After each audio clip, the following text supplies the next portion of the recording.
السلام علیکم ورحمۃ اللہ وبرکاتہ. نحمده ونصلی علی رسولہ الکریم. اما بعد فاعوذ باللہ من الشیطان الرجیم. بسم اللہ الرحمن الرحیم. الا ان اولیاء اللہ لا خوف علیہم ولا هم يحزنون. ان اللہ وملائکتہ یصلون علی النبی یا ایھا الذین آمنوا صلوا علیہ وسلموا تسلیما. اللهم صل على سيدنا ومولانا محمد معدن الجود والكرم وآلہ وبارک وسلم صلاۃ وسلاما علیک یا رسول اللہ. سرکار تاج الشریعہ اور خانوادہ رضا اور سلطان الہند حضرت خواجہ خواجگاں خواجہ معین الدین چشتی اجمیری رضی اللہ تبارک و تعالی عنہم اجمعین کے جو ایک روحانی تعلقات تھے، اس سلسلے میں ہمارے جناب حاجی یوسف بھائی نوری کا یہ کہنا تھا کہ اس موضوع پر تقریر ہونی چاہیے. ایک تو یہ نسبت کہ آج چھٹی شریف بھی ہے، اور دوسری نسبت یہ بھی کہ سرکار تاج الشریعہ کا عرس مبارک بھی ہے، اور ایک اہمیت اس کی یہ بھی ہے کہ دور حاضر میں عام طور سے یہ پروپگنڈا پھیلایا جا رہا ہے کہ خاندان رضا کو معاذ اللہ سلطان الہند سے زیادہ عقیدت اور احترام نہیں ہے. لہذا مجھے موضوع بڑا اچھا لگا، اور اس مختصر سے وقت میں انشاءاللہ تبارک و تعالی تاریخی حوالوں سے یہ ثابت کرنے کی کوشش کی جائے گی کہ سیدنا سرکار اعلیٰ حضرت حضور حجت الاسلام، حضور مفتی اعظم ہند، حضور تاج الشریعہ اور آج ہمارے قائد ملت مد ظلہ، ان پانچوں حضرات کا سلطان الہند سے کتنا مضبوط اور گہرا رشتہ ہے. حضور تاج الشریعہ علیہ رحمت و رضوان سلطان الہند علیہ رحمت و رضوان کی بارگاہ میں اپنے دل کی کیفیت اور اندرونی جذبے کا اظہار کرتے ہوئے عرض کرتے ہیں، خواجہ ہند وہ دربار ہے اعلیٰ تیرا، خواجہ ہند وہ دربار ہے اعلیٰ تیرا، خسروے دہر ہوا مانگنے والا تیرا. خسروا کہتے ہیں بادشاہ، دہر کہتے ہیں زمانہ، خسروے دہر ہوا مانگنے والا تیرا. اور فرماتے ہیں فیض سلطان سخاوت ہے نرالا تیرا، فیض سلطان سخاوت ہے نرالا تیرا، کبھی محروم نہیں پھرتا ہے منگتا تیرا، کبھی محروم نہیں پھرتا ہے منگتا تیرا. تیری چوکھٹ پہ جو آیا وہ بنا شاہ زماں، تیری چوکھٹ پہ جو آیا وہ بنا شاہ زماں، خسروا دہر میں فرمان ہے چلتا تیرا. حکومت کسی کی ہو مگر حقیقت میں حکومت میرے خواجہ اعظم کی ہے. خسروا دہر میں فرمان ہے چلتا تیرا. اور آگے تحدیث نعمت کے طور پر عرض کرتے ہیں کہ صدقہ ہے خواجہ اجمیر کا تجھ پہ اختر، صدقہ ہے خواجہ اجمیر کا تجھ پہ اختر، برج رفعت میں چمکتا ہے ستارہ تیرا. سیدنا اعلیٰ حضرت رضی اللہ تبارک و تعالی عنہ اپنے اشعار میں کئی مقامات پر حضرت سلطان الہند کی جو فضیلت ہے، جو برتری ہے، اس کا آپ نے ذکر فرمایا ہے. میں ان اشعار میں نہ جا کر آج انشاءاللہ تبارک و تعالی سیدھی سادھی زبان میں آپ کو سمجھانے کی کوشش کروں گا.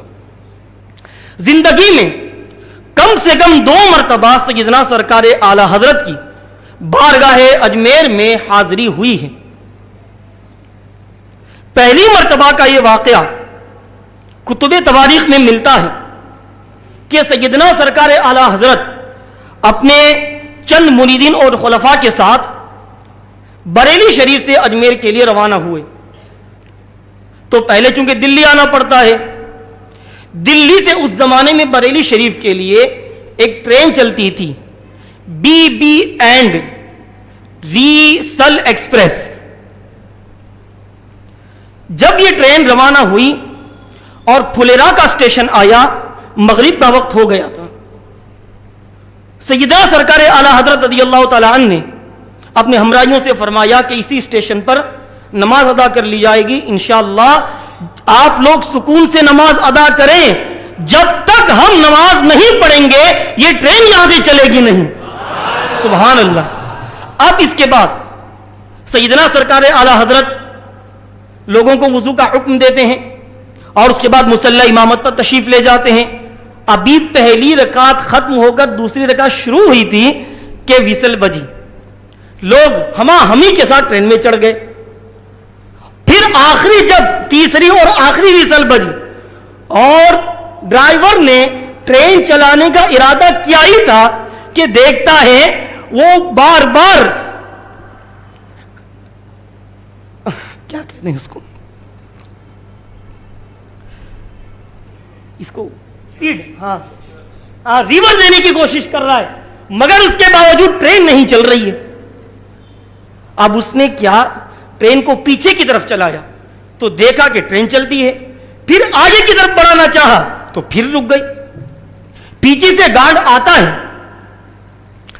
نعرے تکبیر, نعرے رسالت, حضرت سید جلال الدین باپو صاحب قبلہ, نعرے تکبیر, نعرے رسالت. وعلیکم السلام, تشریف لائیں, بیٹھیے. نہیں چھوڑیں گے, نہیں چھوڑیں گے, زندہ باد. اب اس کے بعد گارڈ پیچھے سے آیا اور کہتا ہے ذرا اس انجن کو الگ کر کے دیکھو. انجن کو الگ کیا گیا اور آگے دوڑنے لگا. پیچھے لایا گیا تو پیچھے کی طرف ریورس میں جانے لگا, مگر جیسے ہی وہ ٹرین سے جڑتا ہے کہ آگے چلنے کا نام نہیں لیتا ہے. اتنے میں کسی مسلمان نے کہا کہ یہ اس اللہ کے ولی کی کرامت معلوم ہوتی ہے. گارڈ کو بھی یہ بات سمجھ میں آ گئی, تھا وہ انگریز, اور پھر وہ 10 بستہ باوجود اس کے کہ وہ انگریز تھا, مگر سیدنا اعلیٰ حضرت کے سامنے ادب سے وہ کھڑا ہو گیا. جب اعلیٰ حضرت مغرب کی نماز پڑھا چکے تو وہ کہتا ہے حضرت آپ ہی کے انتظار میں ٹرین کھڑی ہے, جب تک آپ نہیں چلیں گے ٹرین نہیں چلے گی. آپ فرما دیں ابھی تو سنت اور نوافل باقی ہیں, اور انشاءاللہ تعالی جب تک سنت اور نوافل نہیں پڑھیں گے تب تک ٹرین چالو نہیں ہوگی. تمہیں معلوم نہیں یہ مسلمان ہے, مسلمان جان بوجھ کر نماز قضا کر سکتا ہے, فرض تو فرض, مسلمان تو سنت بھی قضا نہیں کر سکتا ہے. اس کے بعد اعلیٰ حضرت سنن و نوافل سے فارغ ہوئے, دعا پڑھی گئی. اس کے بعد آپ گاڑی میں بیٹھے اور فرمایا جاؤ اب انشاءاللہ گاڑی چلے گی. اعلیٰ حضرت کے فرمان کے مطابق اب ڈرائیور نے جو ہی اسپیڈ لگائی کہ گاڑی تیز رفتار ہو گئی. اب یہ واقعہ تو ہو گیا, مگر اس واقعے کا اس گارڈ کے ذہن پر اتنا اثر پڑا کہ وہ رات بھر سوچتا رہا معاملہ ہو کچھ نہ کچھ ہے. آج مجھے سمجھ میں آ گیا کہ اسلام کی حقانیت اور روحانیت کا اس بزرگ نے مجھے ایک پرچہ دکھایا ہے. سرکار اعلیٰ حضرت اجمیر شریف جو ہے حاضر ہوتے ہیں. شاہ جہانی مسجد میں آپ کی تقریر ہو رہی ہوتی ہے. یہ شاہ جہانی مسجد میں سرکار اعلیٰ حضرت نے جب 2 مرتبہ زندگی میں شرکت فرمائی تھی, ان دونوں مرتبہ شاہ جہانی مسجد میں اعلیٰ حضرت کی تقریر ہوتی تھی, اور اعلیٰ حضرت کا اعلان سن کر دور و دراز سے علماء, فضلاء, صوفیاء سب تقریر سننے کے لیے حاضر ہوا کرتے تھے. یہاں تک کہ حیدرآباد کا جو نواب تھا میر عثمان علی خان, وہ بھی اعلیٰ حضرت کا شورا سن کر اس محفل میں شرکت کرنے کے لیے آیا تھا. جب اعلیٰ حضرت تقریر کر رہے تھے, اب وہ دوسرے دن سویرے اپنے ڈپٹی سے کہتا ہے میری ڈیوٹی تم سنبھال لینا, میں کام سے جاتا ہوں. اس کے فیملی کے 9 افراد انگریز تھے. وہ آتا ہے اور اجمیر شریف میں جب قدم رکھتا ہے اور خواجہ کے آستانے پر قدم رکھتا ہے تو دیکھتا ہے حضرت سیدنا سرکار اعلیٰ حضرت شاہ جہانی مسجد میں امام یہ تقریر فرما رہے ہوتے ہیں. جب اس نے دیکھا فوراً ادب سے بیٹھ گیا. جب آپ تقریر فرما چکے آپ کی خدمت میں آیا اور عرض کیا حضور اسلام کی صداقت و حقانیت مجھ پر روشن ہو گئی ہے, آپ اپنا مجھے مرید بنا کر حلقہ اسلام میں داخل فرما لیں. اعلیٰ حضرت نے ہزاروں کے مجمع میں اسے کلمہ پڑھا کر اپنے حلقہ ارادت میں داخل بھی فرمایا اور اسے اسلام کی توفیق اللہ نے عطا فرمائی. یہ سیدنا سرکار اعلیٰ حضرت پر حضرت خواجہ اعظم کا فیض اور نوازش نہیں تو اور کیا ہے. اور دیکھیں اعلیٰ حضرت فرماتے ہیں ایک مرتبہ میری دائیں آنکھ میں بہت زیادہ جو ہے وہ روشنی میں کمزوری آ گئی تھی, چونکہ میں کثرت سے مطالعہ کیا کرتا تھا. سلطان المشائخ محبوب الہی کی بارگاہ میں میں حاضری کی نیت سے جاتا ہوں. یہ اعلیٰ حضرت خواجہ اعظم تو درکنار, خواجہ اعظم کے خلیفہ ان کی بارگاہ میں حاضر ہوتے ہیں. جب آپ فرماتے ہیں میں وہاں پر حاضر ہوا, میرے دل میں عرض کیا حضور یہ غلام آپ کی خدمت میں آیا ہے اور میں آنکھ کے مرض سے اتنا پریشان ہوں کہ دین کا بہت بڑا مجھ سے جو کام ہونا چاہیے اس میں کمی ہو رہی. آپ فرماتے ہیں میری آنکھ لگ گئی, میں کیا دیکھتا ہوں ایک بہت بڑا مجھے جو ہے وہ احاطہ نظر آ رہا ہے ایک دم نورانی, اور اس احاطے میں ایک مزار مجھے سب سے آگے اور پرنور نظر آ رہا ہے, اور مجھے کہا گیا سلطان الہند کا یہ مزار ہے. اس کے پیچھے ایک اور مزار مجھے بتایا گیا اور کہا گیا سیدنا سرکار شاہ برکت اللہ مارہوی کا یہ مزار ہے. اب میں نے تھوڑی دیر میں دیکھا خواجہ اعظم کا مزار چاک ہوا اور آپ اوپر تشریف لائے اور میری طرف دیکھ کر مسکرا رہے ہیں, مسکرا رہے ہیں. بس میں فرتے مسر سے جھوم اٹھا اور میں نے سورہ کاف کی آیت کریمہ, سورہ کاف کی میں نے تلاوت شروع کر دی اور اس آیت کریمہ تک پہنچا ربنا آتنا من لدنک رحمتا وہیئ لنا من امرنا رشدا. اتنا کہنا تھا کہ مجھے خواب ہی میں محسوس ہوا میری آنکھوں کی بینائی میں جو کمزوری تھی وہ خواجہ اعظم کی برکت سے ختم ہو گئی. اب آئیے حضور حجت الاسلام کی بارگاہ میں ہم چلتے ہیں.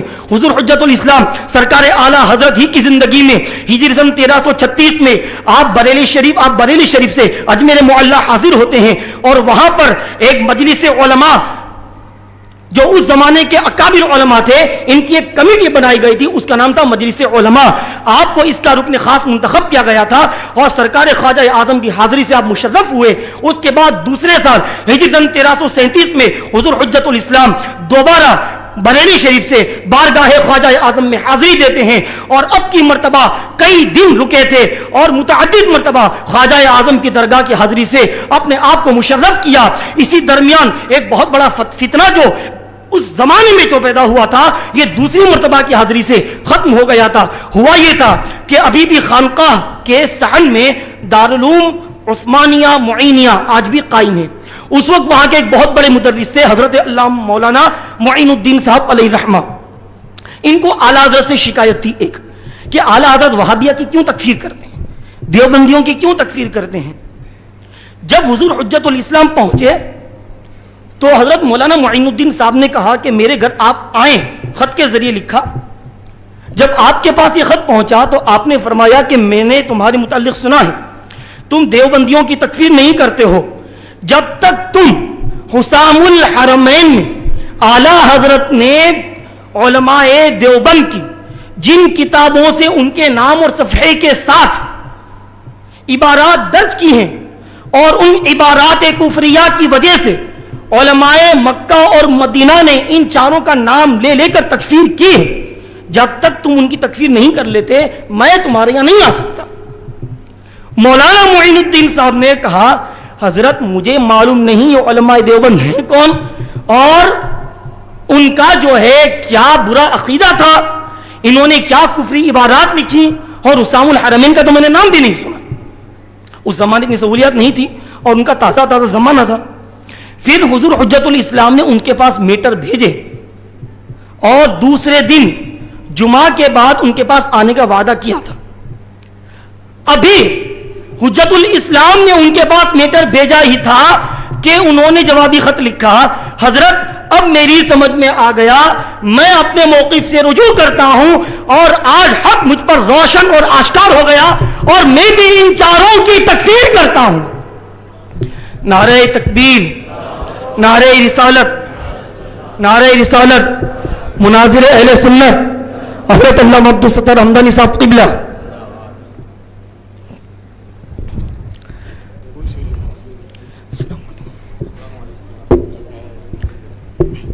بیٹھیے. اس کے بعد پھر اعلیٰ حضرت کے وصال کی ایک سال کے بعد ہجری سن 1341 میں حضور حجت الاسلام تیسری مرتبہ اجمیر معلیٰ میں حاضری دیتے ہیں. اس کے بعد پھر چوتھی مرتبہ ہجری سن 1353 میں چوتھی مرتبہ حضور حجت الاسلام حاضری دیتے ہیں. بڑا اچھا واقعہ پیش کر رہا ہوں.